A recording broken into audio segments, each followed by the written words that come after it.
So again, we defined energy in class as a number, and what happens is this. You let a system go through a process, and you calculate all the ways that this number can be calculated at the beginning of a process, and then you do it again at the end, and they should be equal. And really the best way to understand this is through actual examples. So let's actually talk about what is required for particular energies to exist in a system. So just to be clear, in a system, if V is bigger than 0, you know it has kinetic energy. If H is bigger than 0, you know it has gravitational. If there is a spring, you know there's elastic energy. And lastly, if there's friction, that lets us know that there is dissipated energy. So here's how this works. In the situation below, we have a spring launching a roller coaster from rest on a frictionless track into a vertical loop. Assume the system consists of the car, the earth, the track, and the spring. So when we start, notice height is 0, speed is 0, but there is a spring. So what that tells us is that we actually have elastic energy to begin with. So what I'm going to do is I'm just going to draw a bar here to represent the existence of elastic energy at the beginning of the problem. Next, at position B, notice we have speed bigger than 0 and height bigger than 0, but there's no spring. So what that tells us is that our energy is now stored in the form of kinetic and gravitational energy. So what we're going to do is we're going to set the energy at position A equal to the energy at position B, and this is how we would write the equation. The elastic energy gets converted into kinetic and gravitational energy. So that's literally what we're doing. We're saying energy is this number. You look at how it is at the beginning of the system, you look at how it is at the end of the system, and at the beginning at the end, the energy at the beginning and the energy at the end have to equal each other. Now, lastly, it says, repeat problem 1 for the system, but assume there is friction between the cart and the track. So, to start with, we have H is 0, V is 0. There is a spring. Now, notice there's been no movement yet, so there's no friction yet. However, at the end here, we still do have V bigger than 0, H greater than 0, and friction has actually had an opportunity to act in this problem.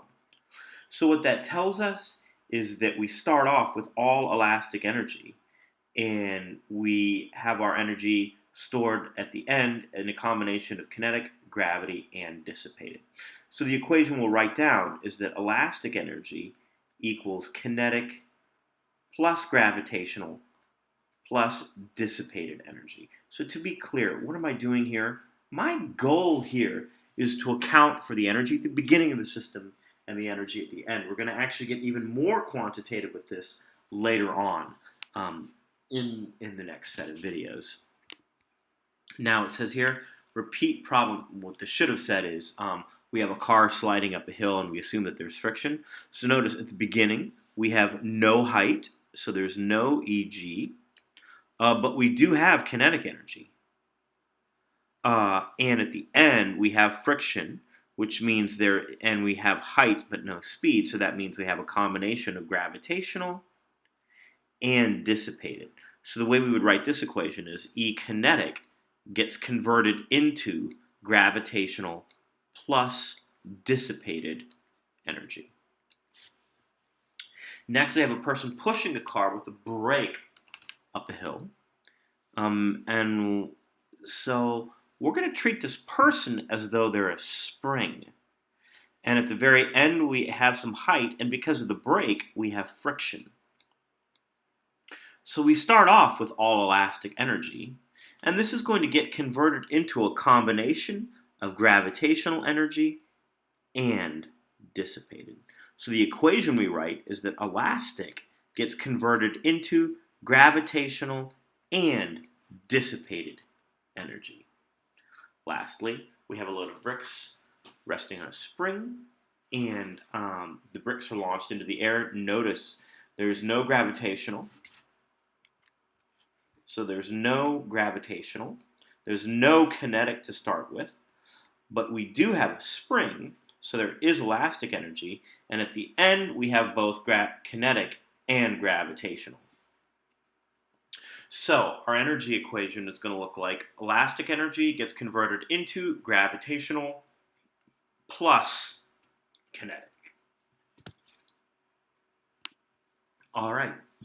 Now the way this actually works in a math problem with energy is like this. So we have a child on a slide, reaches the ground with a certain speed, and we want to know how much energy was dissipated. So what we're saying is the child starts at rest with all gravitational energy, and his energy is converted into a combination of kinetic and dissipated. So what that means is Eg equals Ek plus E dissipated. But now we have numbers, so let's just go back to our formulas. Eg equals mgh, and Ek equals 1/2 mv squared. So let's go ahead and solve that now. We're going to say that mgh equals 1/2 mv squared plus the dissipated energy, where this is our unknown.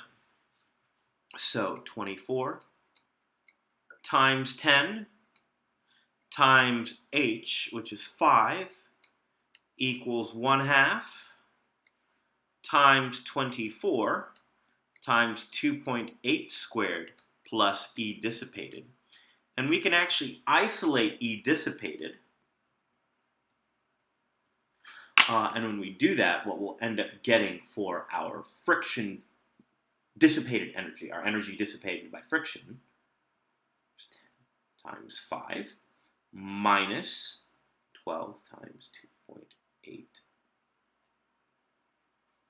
So 12 times 2.8 times 2.8 plus 204, so 240 times 5. I'm getting 1,105 joules, 1,106 joules of dissipated energy. By the way, the unit of energy is joules. I'm going to let you handle this question on your own, but it may show up, a version of it, on the homework quiz.